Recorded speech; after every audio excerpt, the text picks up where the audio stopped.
Hi guys, this is Cindy Leach, your polymer clay tutor. In today's PCT product demo, I'm going to show you a product called the Polyslicer Combo, which is a little machine that's used for slicing polymer clay canes and Fimo Nailart canes. Now this tool was invented by a woman named Helen, who is a nail technician, and she sells them at High Tech 3D on Etsy. She also sells them on eBay as well. And she invented this tool because she had difficulty slicing the Fimo Nailart canes. Now, if you don't know what Fimo Nailart canes are, they are, now I've got a few examples of some crude ones I made years ago. So this is something I'm going to start doing again soon now that I have a good slicer. But Fimo Nailart canes are tiny little canes that have a pattern in them. Maybe this one would be a better one to show you because you'll see it better. This has a little tiny skull on it. These are pre-baked canes made of either Fimo or, polymer, any of the polymer clays. And then what you do is you slice them super, super thin, and then you put them on fingernails in nail art situations. So here is some crude again, examples of some nail art that I tried to do myself years ago.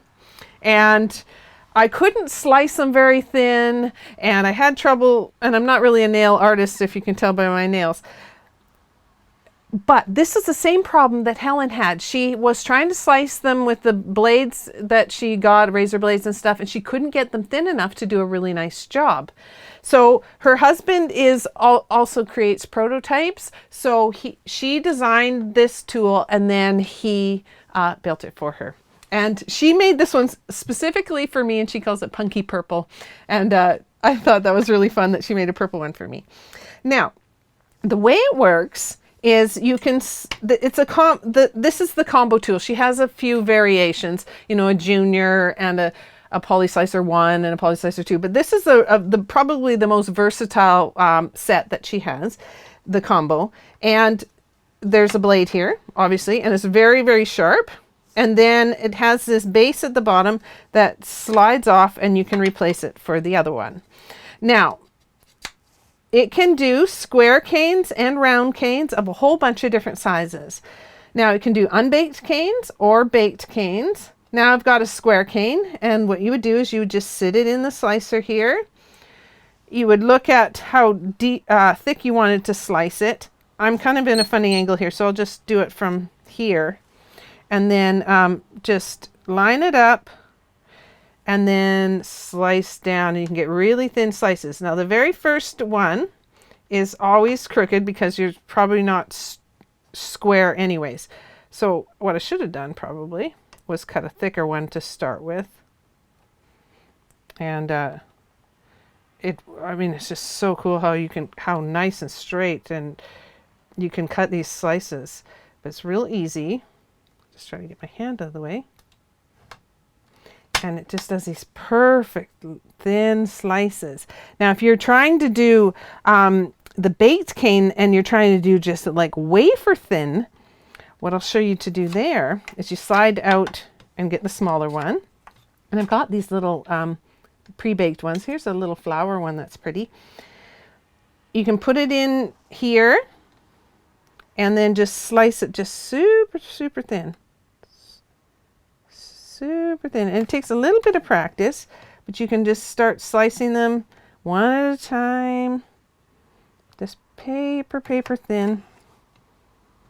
And you can do, really fast. It comes with a little tiny brush like this, just in case the little pieces slide down inside. You can always, if they slide inside, you can always dump them out. I think all of mine fell forward, but it's very cool. So it'll do square ones here, where the square side here in a bunch of sizes. Here's a tiny one here, a medium size here.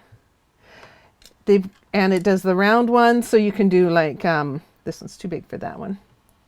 Here or here. You can put your slices, tiny ones like here. The big one can handle kind of a range, depending, because it's just coming down square. You can put it down this size, or this size will work too. And then the large one will fit this one, or this one here. And the cool thing is that you're not going to have any distortion because of the shape that it's sitting in. You've got a lot of control, and it's quite safe to use and really sharp. Now I was taking a look at it, and I can see that these are like the blades that are in those retractable blades, and you can pop this one out and just replace it. It kind of has a tension thing, and you can pull that out and put a new one in like that. So I think this is a very clever tool. They've got a patent pending on it, so it's a very clever design. She's got a few other styles if they're interesting for you. And now that I have a good slicer, I'm going to experiment more on some Fimo Nailart canes, or in our case it'll be Primo Nailart canes. I've also got a new UV gel that nail gel that I can use my UV lamp for. So I'm going to experiment with it and see if I can start coming up with some decent nails, and maybe, who knows, my nails might get a little bit fancier. So I hope that was helpful for you. If it was, do let us know. And if you have a product or an idea or a concept or something that you don't know about and you'd like me to teach you about it, leave those in the comment section below. And don't forget, we have a great resource over at polymerclaytutor.com where you can use the search box and find answers to all of your polymer clay questions. We'll see you next time, and bye for now.